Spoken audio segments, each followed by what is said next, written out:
When you mentioned you've worked with Oscar winners, BAFTA winners, and everything, Mhm. is there a time where you've been starstruck to see which individual would you say has been the most starstruck? You've been starstruck to see. It's like, oh my Mm, God. yeah, I don't think it's my personality. Sometimes I mean I'm lying to myself. Like, I'm not starstruck, I'm just a human being. But the one time I did really feel like, oh, I remember I was doing a play um, with James Earl Jones and Mark Rylance, and well, we can talk about that play. But Mark Rylance at the time was working with Sean Penn, and he came to see a rehearsal. And when I saw Sean Penn, I was just like, that's fucking Sean Penn. That's fucking Hollywood royalty right there. That's like legendary actor, masterful craftsman, you know?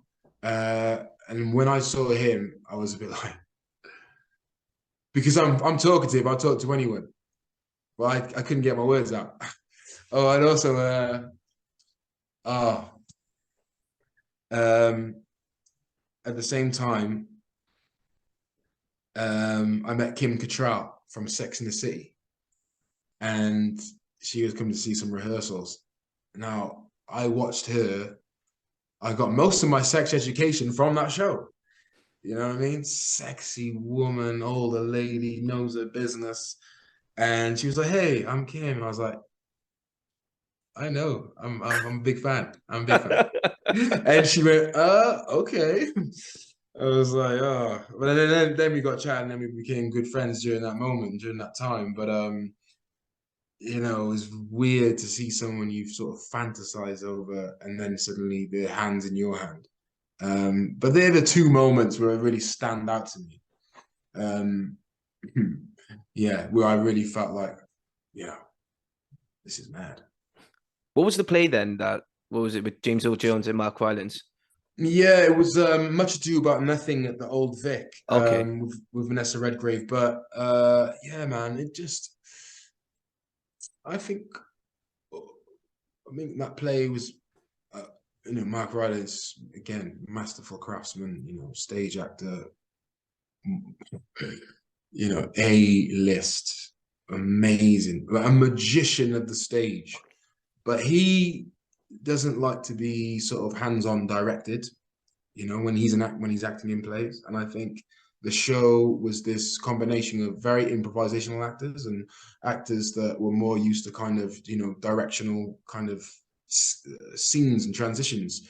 And I think I always feel quite gutted about this because I remember on the dress rehearsal, like it was just like perfect, it flowed, it was funny. But on the press night, um, yeah, on the press night, I think people had dropped their lines, people just didn't know really where they were in moments, and it was just an amazing process, an amazing learning to be with James Earl Jones and watch him do Shakespeare speeches and just sit there in awe and hear, you know, that voice of Darth Vader, of bloody Mufasa, of coming from America, of that was my era growing up. And then I look back at his career once I met him, and he'd done The Great White Hope. He had great movies, things that are just a bit before my time. So I was super inspired by him, and I was super inspired by everybody in this, and just the whole process of making that play was amazing. But I guess when it came to showing it on that particular night, it's like a cup final. Do you know what I mean? It's like penalties, and that was one of the moments where I was just a bit gutted for everybody because I knew actually this cast is so great. Mark Rylance is so amazing, but it just didn't quite work on the night.